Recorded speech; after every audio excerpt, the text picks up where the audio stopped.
आपके अंदर अगर जेलसी होगी तो आप सक्सेसफुल कैसे बनोगे? सपोज़ आप और आपके दोस्त फ़ैशन डिज़ाइनिंग के कोर्स कर रहे हो। कुछ ही सालों में आपके दोस्त ने बहुत ज़्यादा तरक्की हासिल कर ली, पर आप वहीं के वहीं रह गए। आप उसमें फ़ेल हो गए और वो सक्सेसफुल हो गया या हो गई। आप क्या करेंगे? आप बोलेंगे कि उसके पास तो ये था, उसके पास वो था, या फिर ऐसा कहेंगे कि उसके लक ने उसका साथ दिया और फिर खुद ही अपनी फेलियर को जस्टिफाई करेंगे। पर करना क्या है? उसका उल्टा करना है। आपको ऐसा सोचना चाहिए कि अगर वो सफल हुई है या हुआ है तो ज़रूर वो ऐसा कुछ जानता है या जानती है जो मैं नहीं जानता। उसने ज़रूर ऐसा कुछ किया है जो आपने नहीं किया या आपने नहीं सोचा। बेसिकली हमें समझना होगा कि उसने ऐसा क्या किया जो आपने नहीं किया। शायद उसको उस जॉब की ज़रूरत नहीं थी, पर यह भी कहना गलत होगा।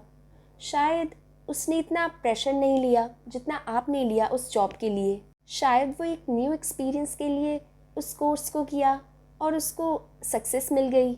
पर आपने जब वो कोर्स किया, आप बहुत ज़्यादा सोच समझ के, बहुत ज़्यादा प्रेशर लेके उस कोर्स को किया।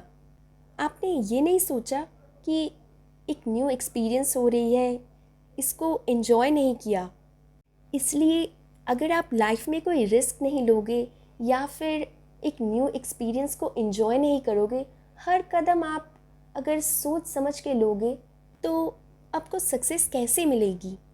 एजुकेशन की अपनी एक लिमिट है, क्वालिफ़िकेशन की अपनी एक लिमिट है।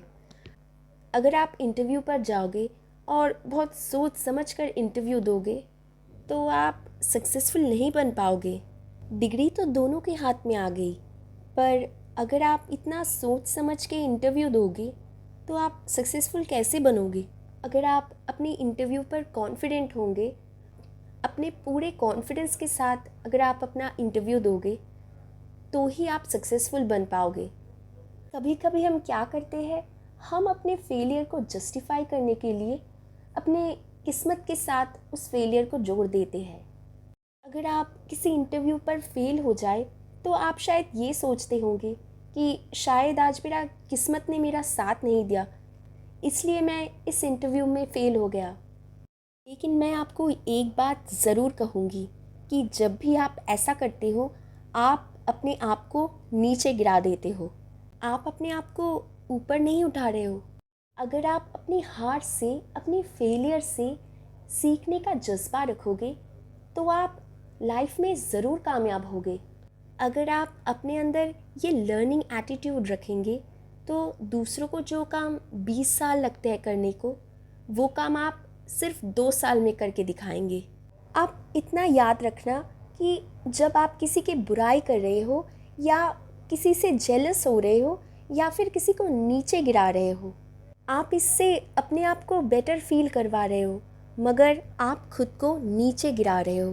पर जब आप किसी की अच्छाई की या किसी की सक्सेस की तारीफ़ कर रहे हो, मतलब अगर किसी की अच्छे क्वालिटीज़ की तारीफ़ कर रहे हो तो आपके अंदर एक पॉजिटिव एटीट्यूड बन जाता है।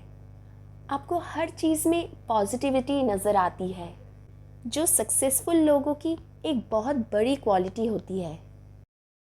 जहाँ आपकी थिंकिंग जाती है, जहाँ आपकी नज़र जाती है, आप वैसा ही बनने लग जाते हो। हर इंसान में कुछ बुराई होती है और कुछ अच्छाई होती है।